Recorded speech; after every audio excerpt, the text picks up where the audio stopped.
Assalamualaikum warahmatullahi wabarakatuh. Alhamdulillah rabbil alamin. Wassalatu wassalamu ala asyrafil anbiya wal mursalin wa ala alihi wa sahbihi ajma'in amma ba'du. Yang saya banggakan, yang saya hormati pembina, juga pendiri Bapak Haji Yusuf Nafi beserta Ibu. Yang saya hormati Bapak Haji Ismail dan bapak-bapak, ibu-ibu dari Yayasan Nasima. Maaf apabila saya tidak bisa menyebutkan satu persatu. Saya sangat bangga melihat perkembangan Nasima. Tapi kebanggaan itu memerlukan jawaban. Karena munculnya kebanggaan dari hasil kerja keras. Nah, setelah kita memetik kebanggaan, tidak terlepas bagaimana seseorang petani telah menanam buah-buahan. Ketika panen, kita secara wajar pasti akan menyebutkan memuji syukur kehadirat Tuhan Yang Maha Esa. Namun, apakah cukup dengan ucapan Alhamdulillah apabila biji-biji buah-buahan itu tidak kita lanjutkan untuk kita tanam yang lebih baik dari yang baik? Itu tantangan-tantangan yang harus kita lewati. Di antaranya kita mengumpamakan jembatan emas yang sangat panjang. Mampukah kita ini meniti jembatan tersebut? Dan jembatan tersebut tidak berujung. Satu sisi kita melihat dalam dunia agama, satu sisi kita harus melihat kepentingan bangsa dan negara. Mampukah kita melahirkan biji-biji yang lebih baik? Contoh yang telah diwariskan oleh Wali Sembilan, satu sisi harus berhadapan bagaimana memberikan satu tasamuh dan lain sebagainya kepada agama lain demi kelancaran-kelancaran dalam dakwatul Islamnya pada waktu itu.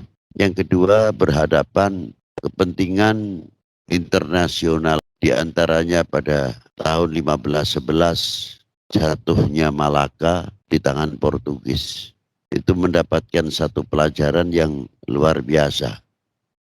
Terpaksa atau tidak, cikal bakal Wali Sembilan dan generasinya cukup panjang berhadapan dengan Portugis. Satu sisi. Yang kedua, bagaimana beliau membangkitkan rasa nasionalisme yang cukup kuat. Kalau kita menyadari sebetulnya contoh yang luar biasa, tidak semua Wali Sembilan atau cikal bakal Wali Sembilan lahir di Indonesia. Tapi ketika para beliau masuk ke Indonesia, mampu menasionalisasi pribadinya di mana tempat yang ditempatinya atau negeri yang beliau masuk. Saya kagum tentang itu. Merasa memiliki, merasa handar beni, sehingga para beliau-beliau melahirkan tokoh-tokoh Wali Sembilan dan penerusnya. Satu pertanyaan, maaf, beliau masuk ke Indonesia itu apakah dengan bekal atau kesakten? Tidak. Senjata yang paling ampuh beliau pegang akhlakul karimah. Yang kedua, beliau adalah orang ekonom, ahli pertanian, ahli dalam ilmu kedokteran, ahli dalam ilmu kimia farma atau obat-obatan dan lain sebagainya. Ketika beliau masuk di Majapahit ataupun di Pejajaran, tidak saling tubuhkan, tapi bisa memberikan income untuk negeri yang ditempatinya, yang sehingga mendapatkan simpati kepada pemerintah setempat. Itu hebatnya. Bahkan yang saya dengar ada beberapa Wali Sembilan seperti Said Ibrahim Asmorokondi dan Malik Ibrahim diangkat menjadi Menteri Keuangan dan Menteri Perekonomian. Karena apa? Karena mempercayai yang diangkat agamanya berbeda, yang mengangkat agamanya berbeda, tapi bisa menuju satu jalan. Sehingga terciptalah pembangunan ekonomi sesuai keberadaan di zaman itu. Wali Sembilan memanfaatkan bagaimana hubungan para beliau di Timur Tengah.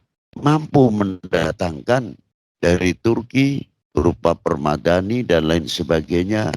Atau Timur Tengah itu sendiri dengan hasil karya tangan dan lain-lain.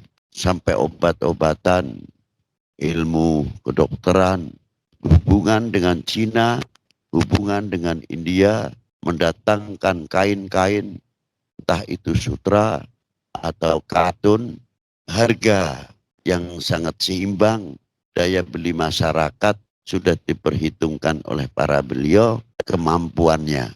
Karena pada waktu itu sudah menjadi adat namanya kehidupan. Dari mulai pusat ini kaum lelaki jarang yang pakai baju. Bukan tidak ada baju, tapi adat. Kaum ibu pun menggunakan kemben. Sekiranya untuk membuat satu pakaian seperti sekarang ini memerlukan waktu menjahit, karena mesin jahit pada waktu itu belum ada, masih sistem pakai tangan. Kain itu sendiri yang didatangkan dari India, Cina berkembang dengan luar biasa sehingga kedua negara khususnya Pajajaran dan Majapahit sektor ekonomi tumbuh dengan baik. Terlepas daripada kepentingan politik antar dua negeri Pajajaran ataupun Majapahit yang sehingga timbulnya perang bubat dan lain sebagainya.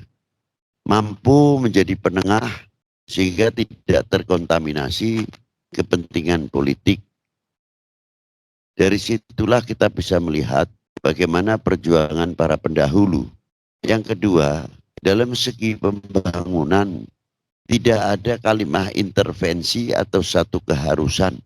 Karena Wali Sembilan itu mayoritas keturunan Timur Tengah yang melalui India. Mengapa tidak langsung dari Timur Tengah ke Indonesia? Belajar dari India sumber dua agama, Hindu dan Buddha. Kalau Buddha perkembangannya banyak di negeri Cina, Tibet sampai ke Thailand. Sedangkan Hindu berkembang di India itu sendiri, lanjutnya Indonesia, Jawa, Dwipa. Bagaimana para beliau itu membuat satu adaptasi sehingga tidak bertubrukan. Pengalaman dari sana ngangsu pangawruh yang luar biasa, itulah yang diterapkan oleh para beliau yang ada di Indonesia ini. Hebatnya itu. Dan mengetahui bagaimana kekaguman melihat bangunan seperti candi dan lain sebagainya di India, di Timur Tengah itu sendiri, kemegahan masjid, kemegahan bangunan-bangunan seperti di Baghdad, sampai diceritakan 1001 malam, luar biasa. Tapi beliau masuk ke Indonesia sehingga berdirinya Keraton Demak. Seandainya Kanjeng Sultan Abdul Fattah, Sultan Trenggono sampai pada waktu itu, untuk membangun ala Timur Tengah, insya Allah sangat mampu. Tapi apa yang dialami para beliau? Menjaga kesenian atau culture budaya yang ada di Indonesia ini, para Wali Sembilan tidak mengeterapkan bagaimana bangunan-bangunan Timur Tengah dibawa ke Indonesia. Itu hebatnya. Bikin masjid Demak sesuai adat, bangun masjid Cirebon, Banten, dan sebagainya. Pastinya tahun demi tahun ganti sultan dan sebagainya, perkembangan ilmu dan lain sebagainya, akan timbul renovasi yang baru, itu wajar. Tapi berangkatnya para beliau itu sendiri mampu mempertahankan apa yang ada di Republik ini pada waktu itu.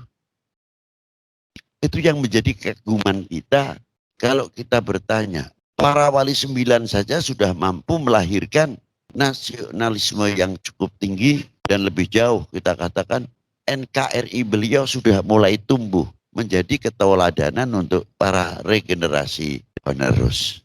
Maka perkembangan-perkembangan sesuai waktu dan periode. Tidak cukup perkembangan itu mulus, juga bagaimana berhadapan dengan VOC, dari mulai Kanjeng Sultan Agung, yang cukup gelombang dihadapi oleh para beliau. Tapi bangsa kita tidak pernah putus asa, sehingga perlawanan terhadap VOC 2 kali oleh Kanjeng Sultan Agung. Walaupun tidak berhasil secara total, tapi yang paling berhasil adalah mampu membangun semangat berjuang untuk melawan penjajah. Diteruskan regenerasi, muncul Diponegoro, Ki Mojo, Sentot Prawirodirjo, Sumodiningrat, Raden Ronggo, dan lain-lain kalau kita sebutkan terlalu banyak mungkin. Tumbuh sehingga munculnya beberapa pendiri-pendiri bangsa ini yang tidak kecil ikut andil munculnya Bapak I.R. Soekarno, Presiden pertama Republik Indonesia, Bapak Hatta, Umar Said, Mbah Hasyim Asy'ari, Ya Ahmad Dahlan, dan tokoh-tokoh yang lain. Sehingga berdirinya kembali Sang Saka Merah Putih. Berdirinya Sang Saka Merah Putih kalau kita maknai menjadi amanat untuk kita semuanya. Satu sisi harus kita mempertahankan tegaknya kembali, tegaknya Sang Saka Merah Putih. Dan yang kedua, mampukah dengan tegaknya Merah Putih menjawab tantangan umat dan tantangan bangsa, sebagaimana Yayasan Nasimah yang sekarang ini sedang berjalan, meneruskan cita-cita daripada leluhur dan pendiri bangsa ini. Tantangannya apabila di antara kita, entah itu pembina, anggota dari Nasimah itu sendiri, tidak kompak, tidak saling mengerti atau saling adanya pengertian. Yang kedua, membangun etos kerja, membangun pendidikan dengan cita-cita bagaimana memajukan dan mengintelektualkan regenerasi kita yang akan datang. Kita persiapkan untuk menjawab tantangan umat bukan kecil, tantangan bangsa bukan kecil. Bagaimana kita melahirkan tokoh-tokoh ilmuwan, melahirkan ahli IT, elektro, ilmu kedokteran atau medikal, dan lain sebagainya. Itu semua bagian tantangan kita semuanya. Sudah bukan waktunya kita meributkan, maaf saja kalau saya singgung, noblos A, noblos B, noblos C. Sudah bukan waktunya lagi kita untuk berdebat, membuang waktu untuk itu. Tapi bagaimana kita bisa meneruskan perjuangan-perjuangan sehingga menjadi umat dan bangsa ini tidak menjadi golongan yang mengecewakan para beliau. Intinya itu. Dan sudah bukan waktunya lagi mau traweh 11, mau 23, dan lain sebagainya. Sudah bukan waktunya lagi. Tapi kita mampu atau tidak membangun perguruan tinggi yang sekarang sangat diperlukan untuk umat dan bangsa ini. Yang sehingga Indonesia ini mampu membuktikan bahwa pendiri bangsa dari mulai pendahulu sebelum Majapahit, sampai Majapahit, sampai Pejajaran, Demak, dan lain sebagainya. Beliau-beliau ternyata orang-orang yang sangat luar biasa. Saya kagum, banyak orang menceritakan tentang berdirinya Prambanan sama berdirinya Borobudur dan Masjid Demak. Saya angkat dulu dari Masjid Demak. Masjid Demak dibangun rata-rata pakainya dak. Daknya itu bukan tinggi kalau kita alasan, oh itu dulu banyak satu galak dan sebagainya. Pantas kalau panggung mungkin 1,5 meter atau apa. Dari mulai Purwodadi sampai ke Demak, mestinya kita harus menyelidiki ada apa. Apakah Demak itu tanahnya goyang atau gimana? Atau cepat bergeser. Apalagi letaknya Demak itu kalau kita lihat sedikit tikungan Munuk Sapi, peta Jawa Tengah. Mestinya kita berhitung gelombang yang ada di Semarang ini dibagi 2 sampai Munuk Sapi. Apa di antaranya? Gelombang yang dari barat dan gelombang yang dari utara. selalu bertumbuh kan. Pengaruhnya apa terhadap tanah? Bagaimana air yang masuk ke Semarang dari sungai-sungai yang dari selatan terutama atau dari timur yang terkadang ujungnya hampir sama dalam posisi dua. Posisi menerima gelombang dari barat, ada gelombang yang dari utara. Tumbuhkan. Tinggal debut airnya itu berapa kekuatannya. Yang kuat ya yang menang. Terus, bagaimana cara membangun tanah yang goyang tersebut? Mungkin kalau kita selidiki Demak antar sekian ratus meter, apakah ada di situ gambut?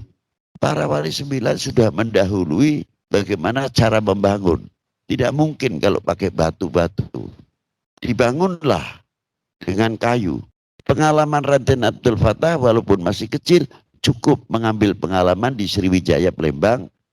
Kerajaan itu hidup di rawa-rawa, di pinggir rawa. Rata-rata di sana rumah tanahnya pakai rumah panggung. Mungkin dari pengalaman itu. Nah, untuk menjaga tiang-tiang yang kuat, supaya keseimbangan di dalam bangunan Masjid Demak, memerlukan satu tiang yang elastis. Dibangunlah oleh Kanjeng Sunan Kalijogo dan teknokrat pada waktu itu. Per 1 meter, satu lebar 1 meter. Disebut tatal. Adalah untuk keseimbangan. Yang 9 itu lagi. Yang 8 tiang. Karena apa? Tanahnya bergoyang. Alat yang cukup sederhana, tapi teknologi yang maju. Itu hebatnya. Kita tarik sekarang ke Borobudur. Kita terkadang berbicara hanya sampai iki lime opo, waktu semene gede nih gak iso kuat. Muter itu di situ. Wah, ini pakai telur putih telur. Iku pirang kintal, oke. Ya karena pendapat kita hargai, namanya ilmiah kok. Kita tidak boleh menyepelekan. Sedangkan saya berusaha melihat dari satu sisi yang lain. Apa di antaranya? Aktivitas yang selalu erupsi gunung berapi pada waktu itu sampai sekarang. Getaran-getaran tanah. Yang kedua, tanah itu yang tepat untuk dibangun Borobudur maupun Prambanan. Mampu mengimbangi gerakan erupsi daripada gunung berapi. Jauh daripada pengaruh air, sehingga stabil bangunan itu sendiri Borobudur maupun Prambanan. Itu yang saya kagumi di antaranya. Bukan masalah telur buat lemnya itu, tidak. Ini yang pertama kali di antaranya itu. Dan bagaimana mengatur flat antar batu dengan batu. Kayak kaca itu kalau kita tumpuk tidak ada udaranya dalamnya pasti gigit kuat. Tapi yang ada gelembungnya mudah goyah. Beliau sudah mempunyai perhitungan batu antar batu tidak kemasukan udara. Cukup alat yang sederhana. Pada waktu itu bukan alat modern seperti sekarang ini. Mengapa para beliau-beliau itu mampu menciptakan Masjid Demak, menciptakan Borobudur, Prambanan, Mendut, dan lain sebagainya. Ini PR untuk kita semua, khususnya Yayasan Nasimah ke depan. Sebagai pendorong untuk kemajuan dengan pertanyaan, mengapa di zaman yang cukup peralatan dengan kesederhanaannya mampu menciptakan itu, sedangkan kami Nasimah yang sudah hidup di zaman yang modern ini kok tidak mampu. Ini satu hal yang mengherankan. Terima kasih, kurang lebih itu yang bisa saya sampaikan. Semoga manfaat. Assalamualaikum warahmatullahi wabarakatuh.